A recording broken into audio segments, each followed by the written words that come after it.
नमस्कार साथियों, अदम्य एकेडमी के ऑनलाइन प्लेटफॉर्म पे आप सभी का हार्दिक स्वागत है और अभिनंदन है। हम जैसे नृत्यों की चर्चा कर रहे हैं और नृत्यों की चर्चा में हमने 4 भागों में नृत्य को बांटा था। उन 4 भाग में से 3 भाग कंप्लीट हो गए, धार्मिक हो गए, धार्मिक हो गए, व्यावसायिक हो गए और क्षेत्रीय हो गए। अब हमारा जो नृत्य बाकी है वो है हमारे जनजातीय नृत्य या जातीय नृत्य। देखो जनजातियां क्या होती है, जनजातियां वे होती है कि जिन्होंने अपना जो रहन सहन है वो कभी बदला नहीं, जो पुराना उनका रहन सहन चला आ रहा है उसी रहन सहन पर क्या हो रही है, चल रही हैं। उनका आज भी वैसा ही कल्चर है, आज भी वो वैसे ही वस्त्र पहनते हैं, उसी तरह का काम करते हैं, चाहे भले ही उसमें उनको कम पैसा मिलता है तो कम कमाते हैं, पर अभी भी उसी रहन सहन के हिसाब से चल रहे हैं जो पुराने समय के अंदर चलता आता था। वो होती है जनजातियां। पर हम अगर जातियों की बात करते हैं कि जिन्होंने समय के हिसाब से अपडेट हो गई हैं, जो यानी कि मान लिया कि कोई भी जाति है, जैसे मान लिया कि एक मीणा ही ऐसी जनजाति है जो कि जनजाति होने के साथ साथ विभिन्न तरह के क्षेत्रों में कार्यरत है। आपने देखा होगा वो ऐसी जनजाति है जिसके अंदर वो सारी सरकारी नौकरियों के अंदर भाग लेती। पर कुछ कुछ जनजातियां ऐसी हैं जो आज भी उसी रहन सहन पे, जैसे भील हो गए, कंजर हो गए, कथोड़ी हो गए, इस तरह की जो जनजाति है ना, वो पुराने वाले अपने पुराना जो उनका ढर्रा है या पुराना जो उनका रहन सहन है, जो उनका खान पान है, उनके जो आभूषण पहनने या उनका जो काम है वो भी पुरानी तरीके से। तो ये होती है जनजातियां। जातियां वो है जो समय के साथ क्या हो जाती है, अपडेट हो जाती है। तो अब अपन जनजाति नृत्यों की बात करते हैं। उसमें सबसे पहले अपन देखेंगे भील जनजाति के नृत्य। कौन सी जनजाति के नृत्य? क्योंकि भील और गरासिया ये दो ही ऐसी जनजातियां हैं जिनके नृत्य सबसे ज्यादा क्या है, इंपॉर्टेंट है। अब देखो इसमें प्रश्न कैसे पूछा जाता है। प्रश्न ऐसे पूछा जाता है कि जो भील जनजाति है, इन नृत्यों में से कौन सा नृत्य भील जनजाति के अंदर शामिल नहीं है, है ना। तो उसके लिए आपको एक ट्रिक याद करनी पड़ेगी। क्या होगी ट्रिक?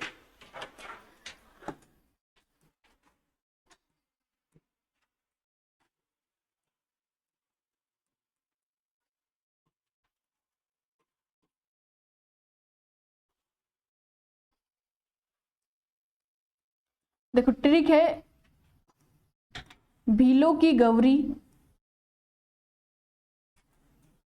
भीलों की गौरी,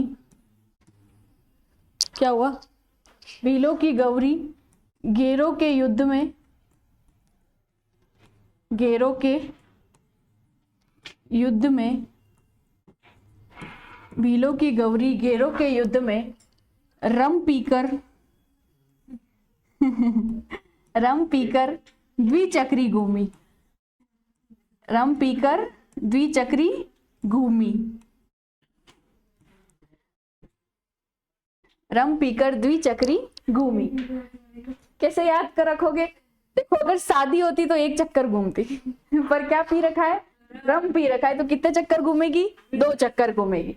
तो क्या होगा? भीलों की गौरी गेरों के युद्ध में रम पीकर द्विचक्री घूमी।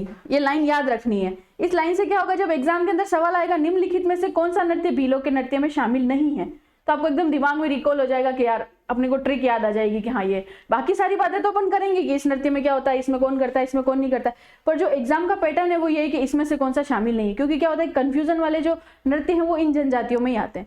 तो क्या रखोगे यार? भीलों की गौरी गेरों के युद्ध में रम पीकर द्विचक्री घूमी। देखो भीलों से हो जाएगा भिलाड़ी नृत्य। कौन सा नृत्य? भिलाड़ी नृत्य। गौरी से आपको पता चल जाएगा, गौरी जिसको हम राई के नाम से भी जानते हैं, सबसे फेमस जो नृत्य है भीलों का वो कौन सा नृत्य है? गौरी। गेरों से नृत्य हो जाएगा गौरी नृत्य। कौन सा नृत्य? गौरी नृत्य। इस क से आप याद रख लेना खेल नृत्य। क और ख साथ में आते हैं। इस खेल नृत्य का एक और नाम है वो है नेजा नृत्य। कौन सा नृत्य है? नेजा नृत्य। और युद्ध से आप याद रखोगे युद्ध नृत्य। कौन सा नृत्य? युद्ध नृत्य। रम से याद रखोगे रमणी। कौन सा याद रखोगे? रमणी। द्विचक्री से द्विचक्री, द्विचक्री से द्विचक्री। और घूमी से याद रखोगे घूमरा। कौन सा? घूमरा। अब एक और नृत्य होता है, वो होता है, एक तो होता है हाथी मना। क्या होता है? हाथी मना। एक होता है शिकारी। हाथी मना और शिकार नृत्य। हाथी मना, शिकार नृत्य। और एक होता है लाठी नृत्य। कौन सा नृत्य? लाठी नृत्य। तो पहले एक बार ये ट्रिक लिख लो, फिर ट्रिक के नीचे सब नृत्यों के नाम लिख लो। क्या नाम लिखोगे? भिलाड़ी, गौरी, गोरी, युद्ध, रमणी, द्विचक्री। हाँ, क से क्या हो जाएगा? खेल और नेजा। और फिर घूमरा, एक होता है हाथी मना, एक होता है शिकार और एक होता है लाठी नृत्य। ये 3 अलग से याद रखने, बाकी के तो सब तो, बाकी के 3 तो किसमें, बाकी के सब किसमें याद हो जाएंगे, ट्रिक से याद हो जाएंगे। किससे याद हो जाएंगे, ट्रिक से याद हो जाएंगे। तो याद क्या रखनी है लाइन, भीलों की गौरी गेरों के युद्ध में रम पीकर द्विचक्री घूमी। क्या घूमी, द्विचक्री घूमी। बाकी क्या याद रखना है, हाथी मना, शिकार और लाठी नृत्य।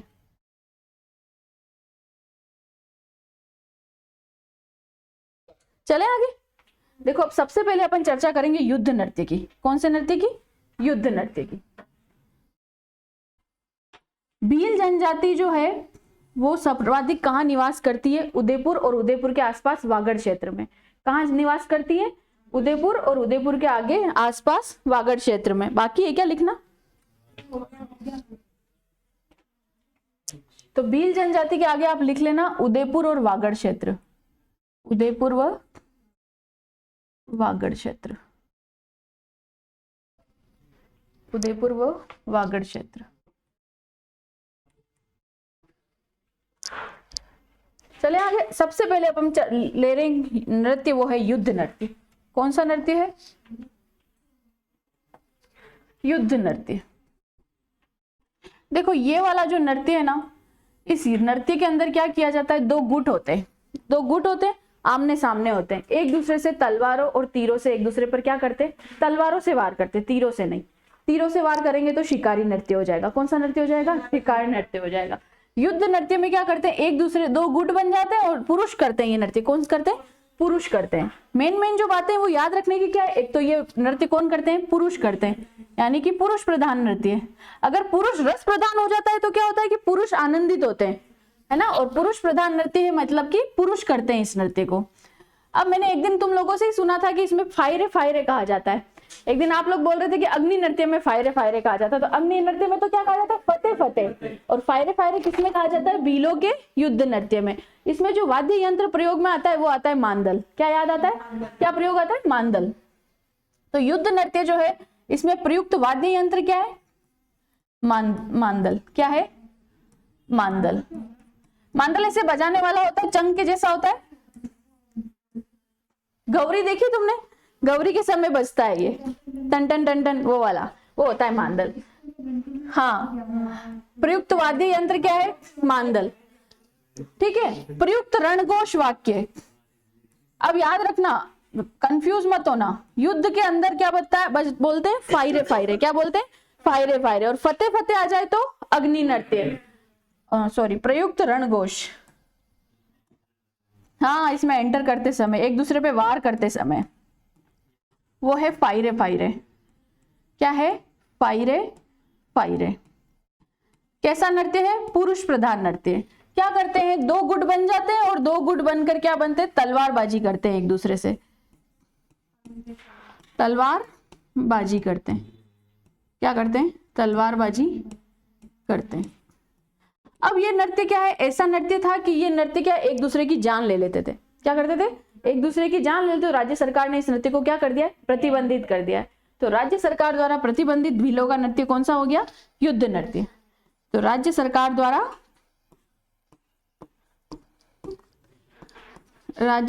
द्वारा प्रतिबंधित नृत्य, प्रतिबंधित नृत्य, राज्य सरकार द्वारा प्रतिबंधित नृत्य।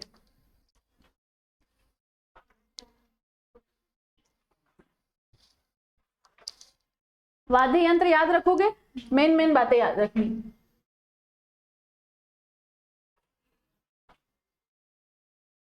क्या चल रहा है ये, देखो युद्ध नृत्य में क्या है, पुरुष प्रधान नृत्य है सबसे पहली बात। दूसरा है वाद्य यंत्र क्या है, मांदल। प्रयुक्त रणघोष क्या है, फायरे फायरे, ये याद रखने वाली बात है। तलवारबाजी करते हैं, क्या करते हैं, एक दूसरे से तलवारबाजी करते हैं। तलवारबाजी ऐसी करते थे कि एक दूसरे की जान ले लेते थे, इसलिए राज्य सरकार ने इसको क्या कर दिया, प्रतिबंधित कर दिया है। अगला जो नृत्य आता है वो अपने पास में आता है खेल नृत्य या नेजा नृत्य। कौन सा नृत्य, नेजा नृत्य या खेल नृत्य। खेल नृत्य का ही अन्य नाम है ये। खेल नृत्य को अगर अन्य नाम नेजा नृत्य दे दिया जाए तो कौन सा, क्या नाम हो जाएगा? नेजा नृत्य। खेल नृत्य का अन्य नाम क्या हो जाएगा? नेजा नृत्य। ये जो नृत्य है होली के 3 दिन बाद किया जाता है। कब किया जाता है? होली के 3 दिन बाद। होली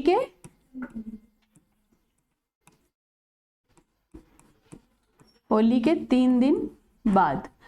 इस नृत्य को पुरुष और महिला दोनों करते हैं। कौन करते हैं? पुरुष व महिला। पुरुष व महिला। पुरुष व महिला करते हैं। खेल क्या होता है? होली का डंडा होता है ना? इस होली के डंडे के ऊपर नारियल बांध देते हैं। क्या बांधते हैं? नारियल बांध देते हैं। फिर पुरुष क्या करते हैं? इस डंडे के ऊपर चढ़ के और इस नारियल को उतारने की कोशिश करते हैं। पुरुष क्या करते हैं? इस डंडे के ऊपर चढ़ के इस नारियल को उतारने की कोशिश करते हैं। पर महिलाएं क्या करती है? उनको रोकने का प्रयास करती है। उनको रोकने का प्रयास करती है और क्या करती है? उनके ऊपर कोड़े मारती है। क्या मारती है? कोड़े मारती है।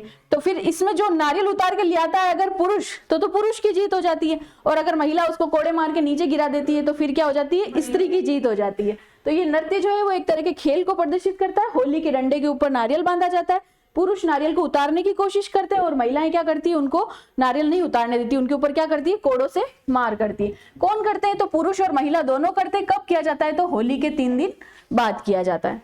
ठीक है, होली के 3 दिन बाद में किया जाता है। अब इनका जो सबसे महत्वपूर्ण नृत्य है उससे पहले अपन एक बात जान लेते हैं कि आप YouTube चैनल के ऊपर नितेश सर का पशुपालन का जो पार्ट बी का कोर्स है वो चैनल के ऊपर अवेलेबल है, तो आप इसको जाके क्या कर सकते हैं? देख सकते हैं। और इसका लिंक जो है वो YouTube के डिस्क्रिप्शन बॉक्स में आपको मिल जाएगा। चलिए, गौरी नृत्य। कौन सा नृत्य? सबसे इंपॉर्टेंट नृत्य है गौरी नृत्य। देखो गौरी तुम सबने देखी होगी, है ना? देखिए इसका अन्य नाम जो है वो क्या है? राई। राई क्या है? राई। भील जनजाति के अंदर किया जाने वाला सबसे महत्वपूर्ण नृत्य है राई नृत्य। इसका अन्य नाम क्या है? राई नृत्य। अपन कहते हैं राई नाच रही है। अपने यहाँ गौरी चौक भी है उदयपुर के अंदर, फेमस राई नाची जाती है। गौरी चौक है अपने यहाँ पे, उसमें राई नाचती है। देखो ये जो नृत्य है ना वो शिव और पार्वती को समर्पित है। किसको समर्पित है? शिव और पार्वती को समर्पित। अगर समर्पित पूछ लिया जाए तो शिव और पार्वती। देखो बात सुनो ध्यान से, अगर समर्पित पूछ लिया जाए तो शिव और पार्वती को समर्पित है। पर अगर किसी की कथा पूछ लिया जाए तो शिव और पार्वती नहीं है, वहां शिव और भस्मासुर है। कौन है? शिव और भस्मासुर। अगर एग्जाम के अंदर सवाल आता है कि गौरी नृत्य समर्पित किसको है, तो समर्पित किसको है? शिव पार्वती को। पर कथा पर आधारित किसके? शिव और भस्मासुर की। अब वो शिव और भस्मासुर की कथा क्या है वो मैं बताती हूँ आपको। शिव और भस्मासुर की कथा पर आधारित।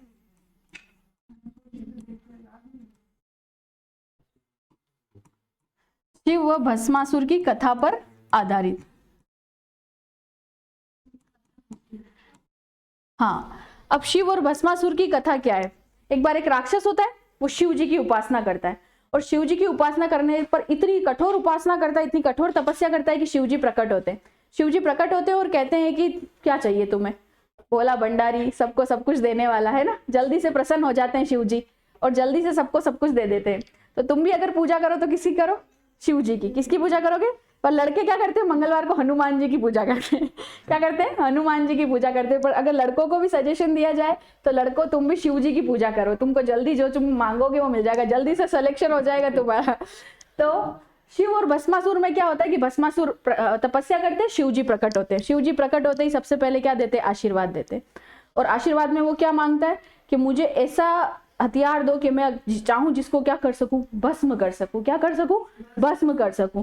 मैं जिसके ऊपर ऐसा कुछ, आप मुझे ऐसा कोई हथियार दो या ऐसा कोई उपाय दो जिससे कि मैं जिसके ऊपर भी वो फेरूं तो वो क्या हो जाए? भस्म हो जाए। तो शिव जी क्या करते हैं? एक कड़ा देते हैं उनको। क्या देते हैं? कड़ा देते हैं।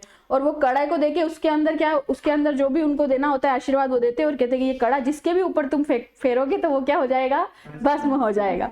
अब जैसे राक्षस है, राक्षस की प्रवृत्ति कैसी होती है? नीच प्रवृत्ति होती है।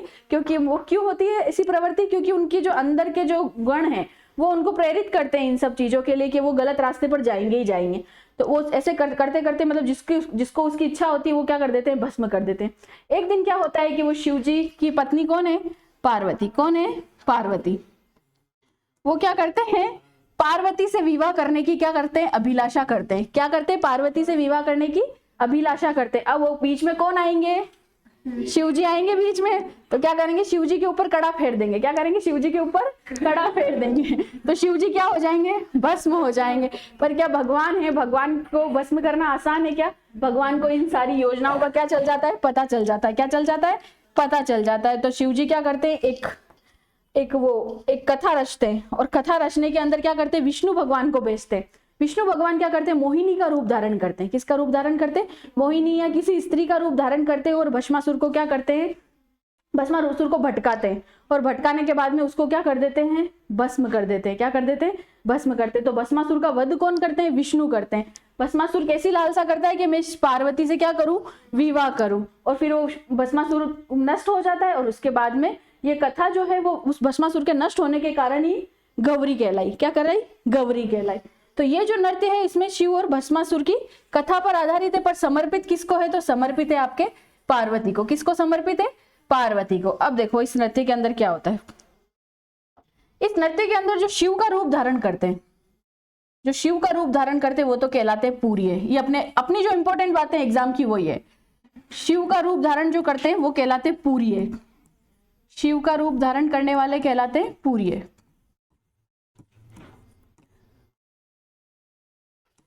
शिव का रूप धारण करने वाले कहलाते हैं पूरिये। और अन्य जो पात्र होते हैं वो कहलाते हैं खेलिए। अन्य पात्र क्या कहलाते हैं, खेलिए कहलाते हैं, खेलिए कहलाते हैं।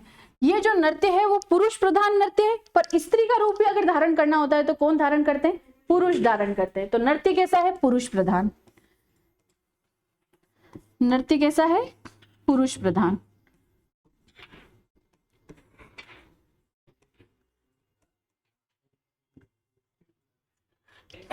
पुरुष प्रधान नृत्य है। पर अगर स्त्री बनेंगे तो भी कौन बनेंगे, पुरुष बनेंगे। कौन बनेंगे, पुरुष बनेंगे। कहाँ का फेमस है, तो उदयपुर का। कहाँ का फेमस है, उदयपुर का।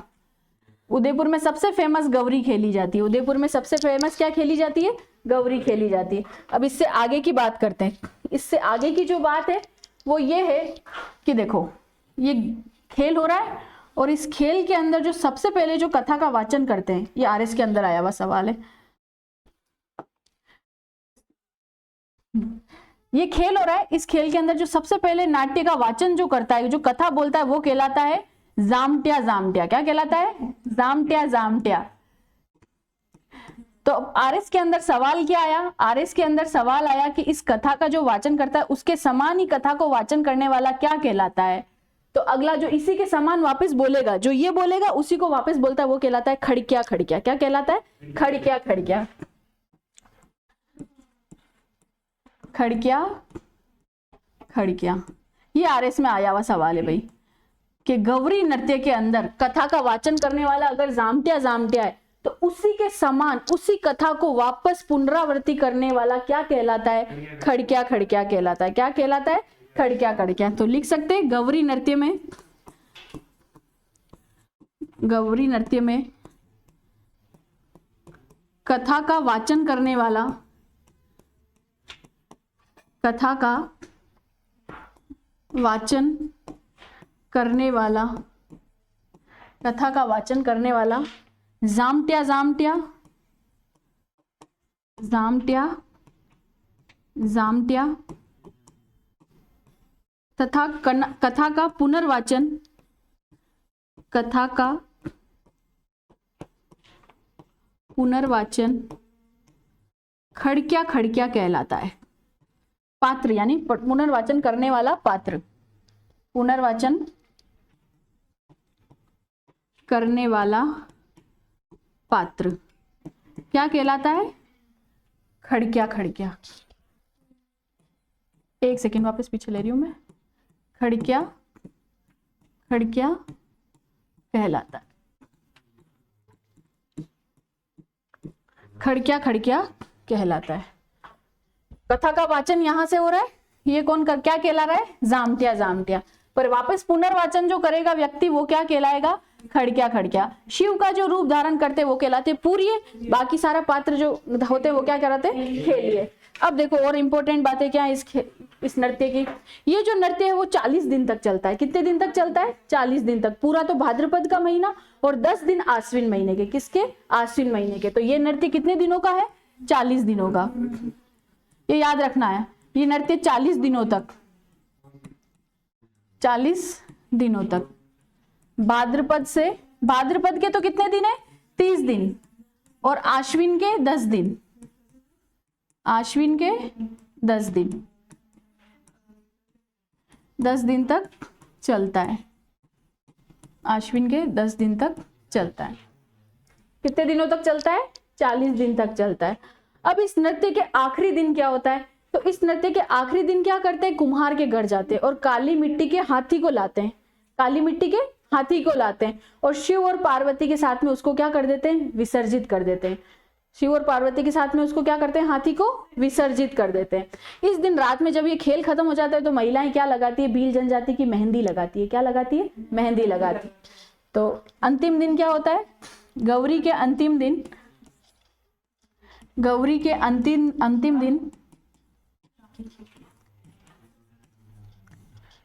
काली मिट्टी के हाथी को, काली मिट्टी के हाथी को शिव पार्वती के साथ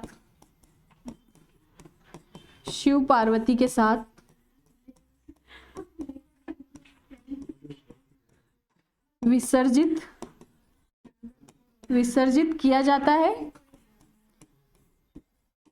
तथा समाप्ति की रात्रि को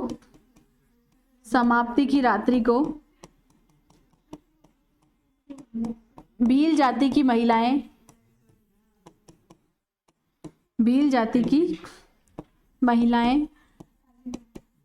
क्या लगाती है? मेहंदी लगाती है। क्या लगाती है? मेहंदी लगाती है। मेहंदी लगाती है।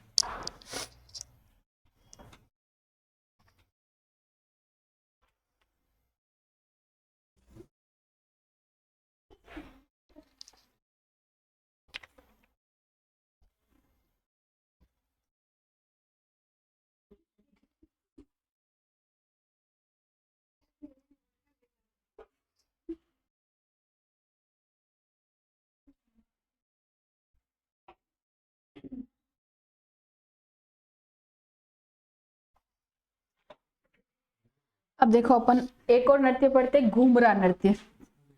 कौन सा नृत्य? घूमरा। और एक मैंने बताया आपको गौरी नृत्य। कौन सा नृत्य? गौरी नृत्य। गौरी का मतलब क्या होता है? लड़की नहीं होता है, पार्वती। कौन होता है? पार्वती। घूमरा जो है ये जो है गरबा से प्रेरित है। किससे प्रेरित है? गरबा से। इसका जो उद्गम है वो तो कहां से है? गुजरात से। पर अपने राजस्थान के अंदर जनजातियों ने इसको क्या किया? अपनाया और ये क्या कहलाया? घूमरा कहलाया। कैसे करा जाता है? जैसे गरबा होता है। गरबा कैसे होता है? देखो डांडिया अलग होता है, डांडिया अलग चीज है, गरबा अलग चीज है। गरबा गोल घेरे में घूम के किया जाता है, डांडिया डंडों से किया जाता है। जो डांडिया फेमस है वो है मारवाड़ का। याद रखना, डांडिया कहाँ का फेमस है? मारवाड़ का। और गरबा कहाँ का फेमस है? गुजरात का। और अगर गुजरात से लगने वाली जो सीमाएं हैं वहां पे अगर राजस्थान की बात कर ली जाए तो उदयपुर और आसपास का क्षेत्र कहाँ का क्या फेमस हो जाएगा? गरबा। पर डांडिया की बात की जाएगी तो मारवाड़, और मारवाड़ में भी जोधपुर। ठीक है।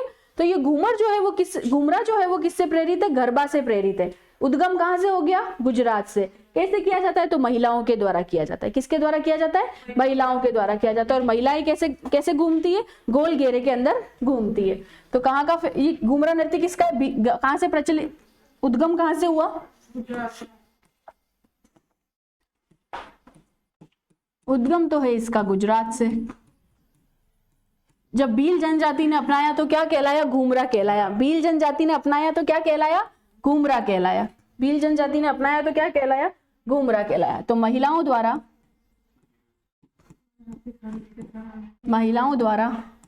गोल घेरे में किया जाता है। गोल घेरे में किया जाता है। महिलाओं द्वारा गोल घेरे में किया जाता है। गौरी क्या होता है? पार्वती। और पार्वती जब पीहर जाती है, कहाँ जाती है? पीहर जाती है। तो इस नृत्य के अंदर पार्वती के पीहर जाने की कथा को बताया है। पार्वती के पीहर जाने की कथा को, पार्वती के पीहर आगमन की कथा को बताया गया है। पार्वती के पीहर आगमन की कथा को बताया गया है। अब देखो, एक मैंने बताया आपको द्विचक्री है ना, द्विचक्री। इस नृत्य को जो है पुरुष और महिला दोनों करते हैं। कौन करते हैं? पुरुष और महिला, पुरुष व महिला दोनों करते हैं। अब कैसे करते हैं वो देखो। देखो, एक घेरा, मैंने बोला 2 चक्कर है, एक घेरा ये रहा, एक घेरा ये रहा। इस अंदर वाले घेरे में तो खड़ी हो जाती महिलाएं।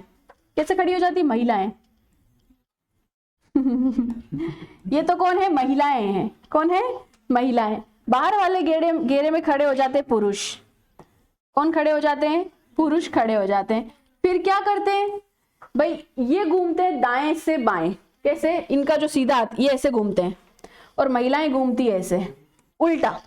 महिलाएं कैसे घूमती है? ऐसे, हाँ, एंटी क्लॉकवाइज। और ये कैसे घूमते हैं? क्लॉकवाइज।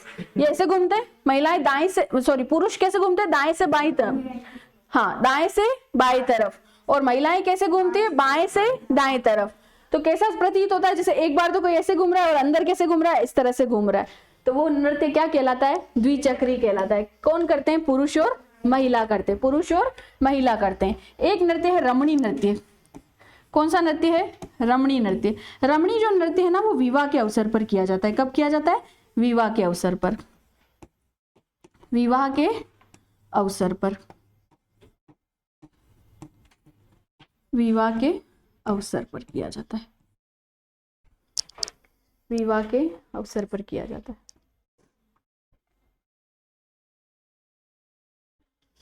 विवाह के अवसर पर कौन करती हैं? महिलाएं। कौन करती हैं? महिलाएं। विवाह के अवसर पर कौन करती हैं? महिलाएं करती हैं। तो ट्रिक क्या याद रखनी है? भीलों की गौरी घेरों के युद्ध में रम पीकर द्विचक्री घूमी। उसके अलावा 3 नृत्य और कौन से याद रखने? हाथी बना और लाठी और शिकार। ठीक है, देखो, शिकार तो है भीलों में और शिकारी है सहरिया में। अगर मात्रा बढ़ गई तो वो हो जाएंगे शहरिया। सहरिया में भी आ की मात्रा ऐसे आती है ना, देखो, सहरिया है ना। तो तुम याद रखोगे शिकारी। क्या याद रखोगे? शिकारी। र के अंदर बड़ी मात्रा आ जाए तो वो सहरिया जाए, पर शिकार आ जाए तो वो क्या है? भील से, भील से। ठीक है, ये हो गए। अब इंपॉर्टेंट जो थे वो मैंने बता दिए। बाकी अपने को याद क्या रखने? नृत्य किस प्रकार के, नृत्य कौन कौन से हैं, ताकि एग्जाम के अंदर सवाल आते हैं कि भीलों के नृत्य कौन कौन से हैं और कौन कौन से नहीं है। अब दूसरी जो जनजाति आती है वो आती है गरासिया जनजाति। देखो, गरासिया जनजाति, ये गरासिया जो जनजाति है ये कहाँ निवास करती है? तो आबू पिंडवाड़ा क्षेत्रों में। कहां पर? आबू और पिंडवाड़ा के अंदर। कहां पर? आबू और पिंडवाड़ा। तो गरासिया जनजाति के नृत्य में देखो, इनका स्थल पूछ ले तो स्थल तो है आबू और पिंडवाड़ा का क्षेत्र। सिरोही जाना, जिला कौन सा है? सिरोही। तुमने सुना होगा कि गरासिया जनजाति जो है वो अपने जो अस्थियां होती है उनका विसर्जन नक्की झील में करते हैं। कहाँ करते हैं? नक्की झील के अंदर। तो आबू पिंडवाड़ा, आबू अब सुन लिया, अब याद रखना। आबू पिंडवाड़ा सिरोही, आबू पिंडवाड़ा सिरोही। राजस्थान के अंदर जो सबसे पहले नंबर पे जनजाति आती है ना, वो आती है मीणा। कौन सी आती है? मीणा। दूसरे नंबर पे जो जनजाति आती है वो आती है भील। कौन सी आती है? भील। तीसरे नंबर पर जो जनजाति आती है वो आती है गरासिया। कौन आती है? और फिर चौथे नंबर पर जो आती है वो आती है सहरिया। कौन सी आती है? सहरिया। तो ये किस नंबर की जनजाति हो गई?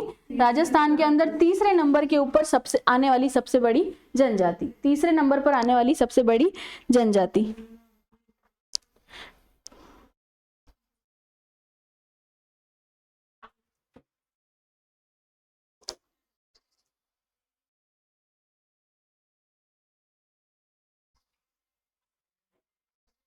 देखें आगे चले।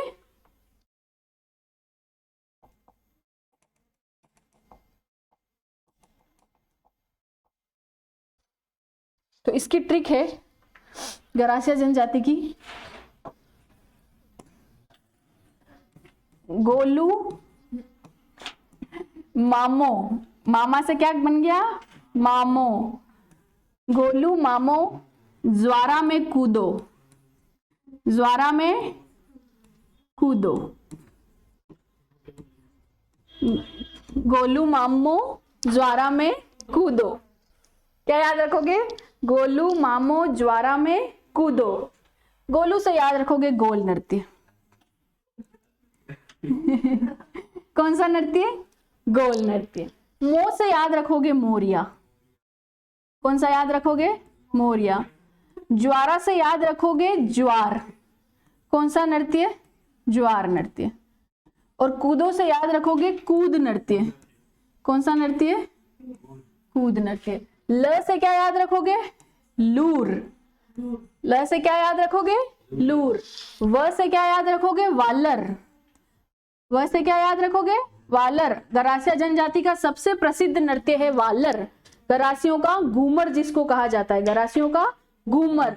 बिना वाद्य यंत्र के संचालित होने वाला नृत्य कौन सा है? वालर। गरासिया जनजाति का सबसे फेमस नृत्य। तो गोलू मामो ज्वारा में कूदो, गोलू मामो ज्वारा में कूदो।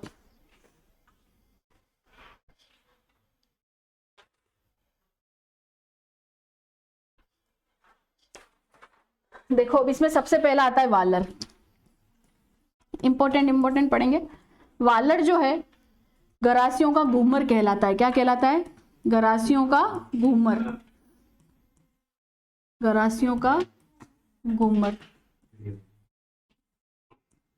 गरासियों का घूमर बिना वाद्य यंत्र के किया जाता है। कैसे किया जाता है? बिना वाद्य यंत्र के। तो बिना वाद्य यंत्र के किया जाने वाला एकमात्र जनजातीय नृत्य कौन सा है? वालर। कौन सा है? वालर।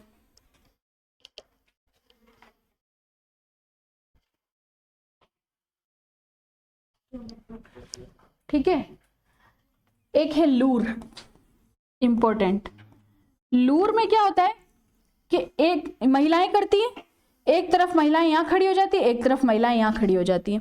फिर ये वाली महिला अगर इनके इधर लड़की है और इनके इधर लड़का है तो एक दूसरे से वर और वधू की क्या करते हैं? मांग करते हैं। क्या करते हैं? एक दूसरे से वर वधू की मांग करते हैं। तो लूर नृत्य में क्या है? महिलाएं एक दूसरे से, एक पक्ष और दूसरे पक्ष से वर व वधू की क्या की जाती है? मांग की जाती है। अब देखो इसमें थोड़ा समझाने वाली क्या बात है। जैसे मोरिया हो गया, तो मोरिया है विवाह के अवसर पर। मोरिया कब है?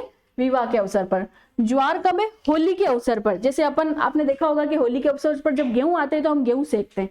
ये लोग क्या सेकते हैं? ज्वार सेकते हैं। क्या सेकते हैं? ज्वार सेकते हैं। और वालर क्या है? गरासियों का घूमर बिना वाद्य यंत्र के संचालित किया जाता है।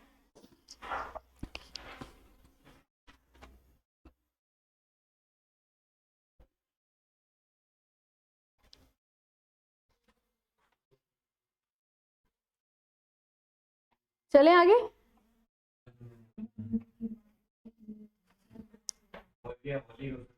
हाँ, मोरिया होली के अवसर पर। मोरिया नहीं, ज्वार होली के अवसर पर है। मोरिया जो है वो विवाह के अवसर पर है।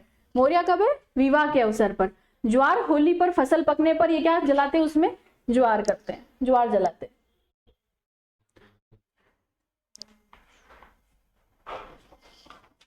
चले आगे। एक है सहरिया जनजाति के नृत्य। अब ये जो सहरिया जनजाति है ये कहाँ रहती है? शाहबाद और शाहबाद तहसील, शाहबाद और किशनगंज तहसील 12। शाहबाद और किशनगंज तहसील 12।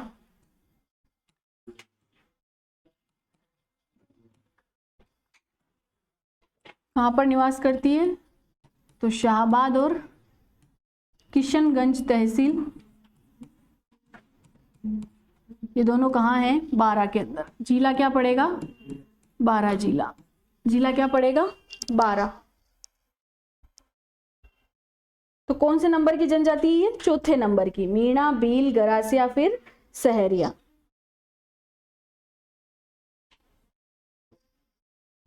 ट्रिक देखोगे?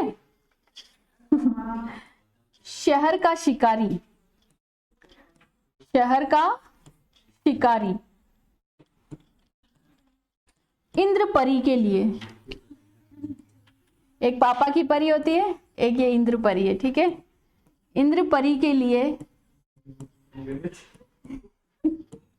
इंद्रपरी के लिए लहंगा और जेला लाया। क्या लाया? लहंगा और जेला लाया। सबसे मेन इंपॉर्टेंट तो भीलो वाली याद रखनी है। क्या है? भीलो की गौरी गेरो के युद्ध में रम पीकर द्विचक्री घूम गई। गरासिया में क्या है? गोलू मामो, हाँ, गोलू मामो ज्वारा में कूदो। इसमें क्या है? शहर का शिकारी इंद्रपरी के लिए लहंगा और जेला लाया, लहंगा और जेला लाया,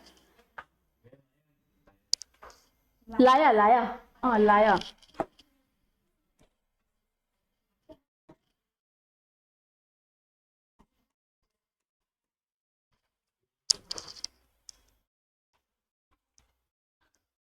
ज्यादा कुछ नहीं है। देखो शिकारी हो गया, बड़ी आगे मात्रा शिकारी नृत्य, नाम है वही नृत्य है। यह है इंद्रपरी नृत्य। कौन सा नृत्य है? इंद्रपरी नृत्य। एक है लहंगा नृत्य। कौन सा नृत्य है? लहंगा नृत्य। और एक है जेला नृत्य। क्या है? जेला नृत्य। ट्रिक से याद हो जाएगा कौन कौन से नृत्य। शहर का शिकारी इंद्रपरी के लिए क्या लाया? लहंगा और जेला लाया। अब देखो नाम से, अब तुमको बस इतना, इसमें इतना ध्यान रखना कौन कौन सा नृत्य करते हैं, कौन कौन सा नृत्य करते हैं, पुरुष कौन सा करते हैं और महिलाएं कौन सा करती है। शिकारी और इंद्रपरी, शिकारी और इंद्रपरी। शिकारी जो नृत्य है वो कौन करेंगे? पुरुष करेंगे। शिकार कौन करते हैं? पुरुष करते हैं। शिकार कौन करते हैं? पुरुष करते हैं। तो शिकारी नृत्य के कौन सा नृत्य किसके द्वारा किया जाता है? पुरुषों के द्वारा। तो इसके नीचे लिख लो बस छोटा सा कि ये पुरुषों द्वारा किया जाता है। शिकारी नृत्य किसके द्वारा किया जाता है? पुरुषों के द्वारा किया जाता है।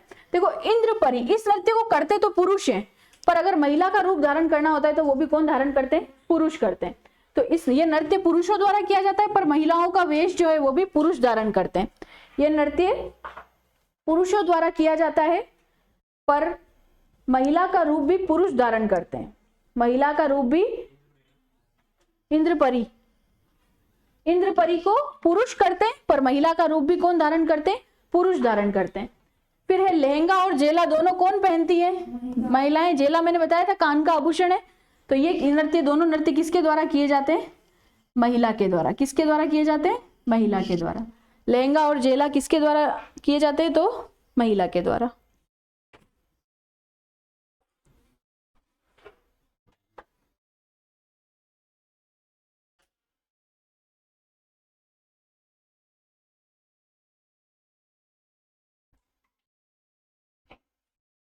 चले आगे। अब है कथोड़ी जनजाति। कौन सी जनजाति? कथोड़ी जनजाति।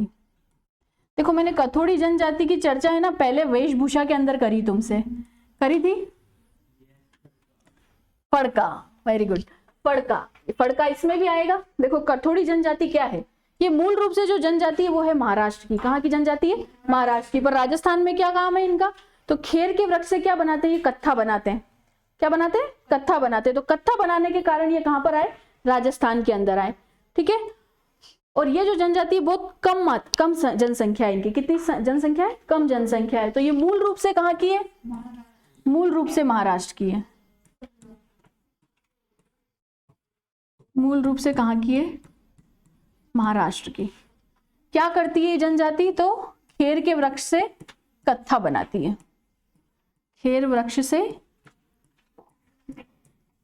कत्था बनाने का काम करती है।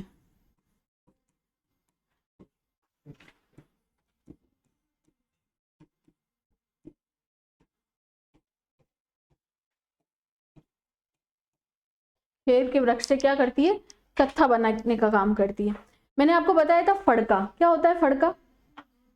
हाँ, कथोड़ी जनजाति के द्वारा मराठी अंदाज में पहनी गई साड़ी। मराठी अंदाज में पहनी गई साड़ी वो क्या होती है? फड़का होती है। अब इस जनजाति के दो नृत्य हैं, एक तो है मावलिया नृत्य और एक है होली नृत्य। कौन सा नृत्य? मावलिया और होली। मावलिया नृत्य और होली नृत्य।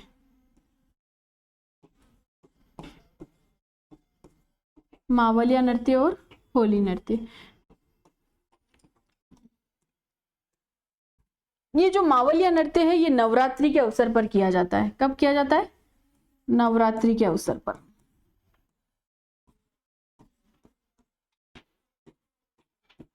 नवरात्रि के अवसर पर।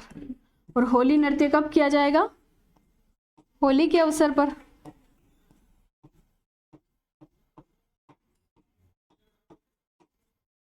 होली नृत्य कब किया जाएगा? तो होली के अवसर पर। फड़का याद रखोगे, मराठी जनजाति की महिलाओं के द्वारा मराठी अंदाज में पहनी गई साड़ी क्या कहलाती है? फड़का कहलाती है। क्यों पहनते मराठी अंदाज में? क्योंकि मूल रूप से कहाँ के हैं? महाराष्ट्र के। कहाँ के हैं? महाराष्ट्र के। चले, एक है बंजारा जाति। कौन सी जाति? जनजाति नहीं है ये, बंजारा जाति। इनके अंदर एक ही नृत्य फेमस है, वो है मछली नृत्य। कौन सा नृत्य? मछली नृत्य। और मछली नृत्य जो फेमस है वो है बाड़मेर का। कहाँ का फेमस है? बाड़मेर का। और बाड़मेर का क्यों फेमस है? क्योंकि जो बंजारा जाति है सर्वाधिक कहाँ निवास करती है? बाड़मेर के अंदर। कहाँ पर निवास करती है? बाड़मेर के अंदर। बाड़मेर के अंदर निवास करती है। तो बंजारा जाति का कौन सा नृत्य फेमस है? मछली नृत्य। और मछली नृत्य कहाँ का फेमस है? बाड़मेर का। क्यों? क्योंकि बाड़मेर के अंदर सर्वाधिक बंजारा जाति निवास करती है। एक है कालबेलिया जाति। कौन सी है? कालबेलिया। सबसे फेमस डांस तो आपको पता ही है, कौन सा है? कालबेलिया। पर इसके अलावा भी कुछ नृत्य हैं जो कालबेलिया जाति करती है।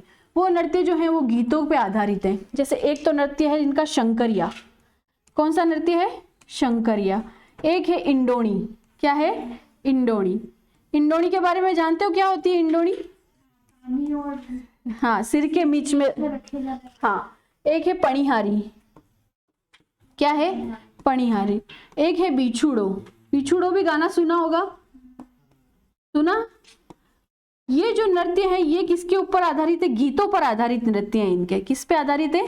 गीतों पर आधारित नृत्य है। गीतों पर आधारित नृत्य है।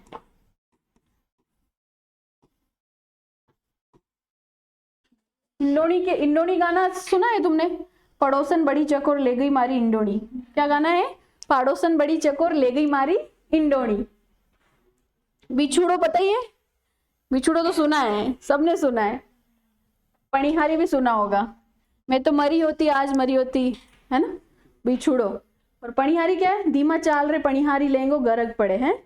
तो ये वाले जो नृत्य हैं ये कालबेलिया जाति के और किस पे आधारित नृत्य हैं? गीतों पर आधारित नृत्य हैं। गीतों पर आधारित नृत्य। अब जो सबसे फेमस डांस है इनका वो है आपका कालबेलिया। देखो इस गीत के बारे में, इसके बारे में थोड़ा ध्यान रखने वाली बातें, क्योंकि यूनेस्को की विश्व धरोहर सूची में शामिल नृत्य है ये कालबेलिया। किस जाति के द्वारा किया जाता है? तो कालबेलिया जाति के ऊपर। किसकी प्रेम कथा पर आधारित है? तो सपेरा और सपेरी की प्रेम कथा पर आधारित है। किसके ऊपर आधारित है? सपेरा और सपेरी के। अब सपेरा और सपेरी की प्रेम कथा क्या है? देखो, एक बार एक सपेरा होता है, ठीक है, सपेरी से प्रेम करता है। किससे प्रेम करता है? सपेरी से प्रेम करता है। तो उसके पास में जाता है विवाह का प्रस्ताव लेकर, पर सपेरी क्या करती है? उसका विवाह का प्रस्ताव क्या करती है? ठुकरा देती है। क्या कर देती है? ठुकरा देती है। और ठुकराने के बाद में क्या होता है? जब वो वहां से जा रहा होता है तो उसको एक सर्प डस लेता है, और सर्प डसने के बाद में वो क्या हो जाता है? उसकी मृत्यु हो जाती है। पर मृत्यु होने के बाद में भी जब वो जो होती है सपेरी को जब पता चलता है कि इसको क्या हो गया? सर्प डस गया। और सर्प डसने के बाद में जब वो उसको देखने जाती है तो वो अपने दांतों से उसका जो जहर होता है वो उसको निकाल के फेंक देती है। और निकाल के फेंकने के बाद में भी वो जब उसको जग के पूछता है कि तुम मुझसे विवाह करना चाहती हो क्या, तो वो मना कर देती है। तो जब ये बात सुन के उसकी क्या हो जाती है? मृत्यु हो जाती है।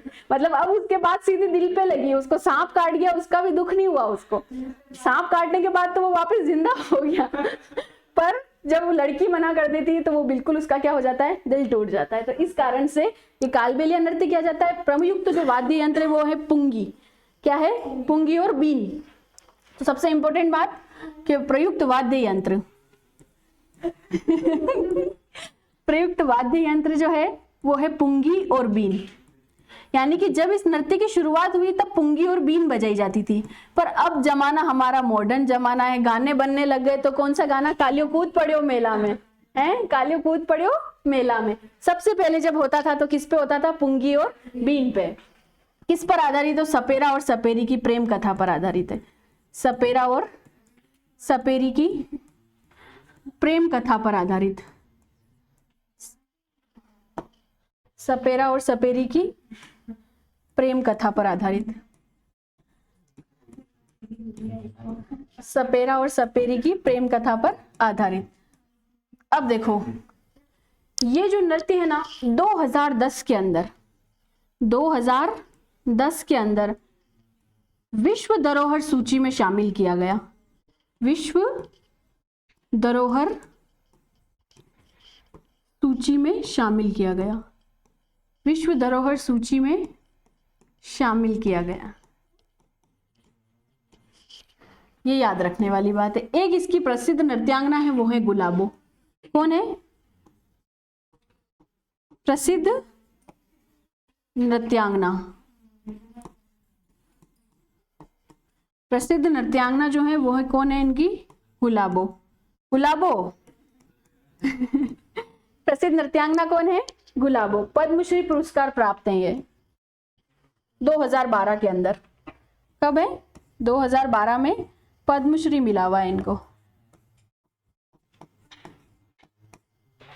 2012 में क्या मिला है, पद्मश्री। एक लास्ट बज गया अब। हाँ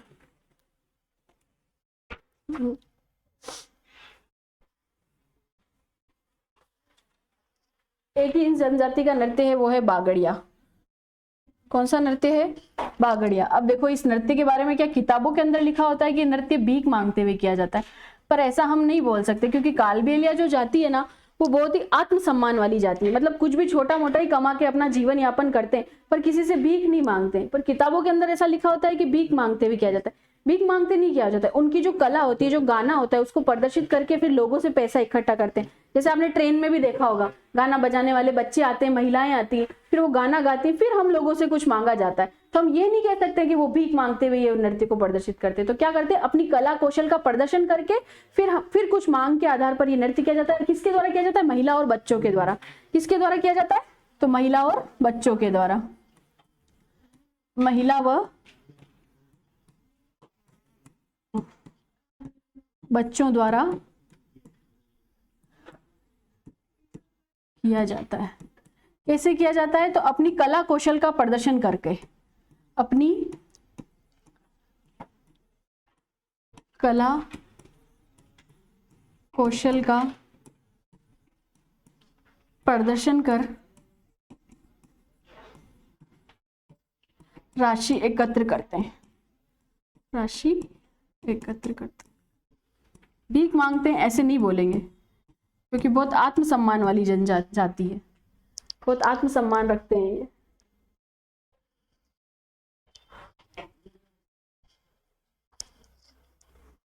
ठीक है, तो आज हमारी जनजाति नृत्य, पूरी नृत्य कला जो हमने 4 भागों में बांटी थी, वो आज यहाँ कंप्लीट होती है, पूरा समापन होता है इसका।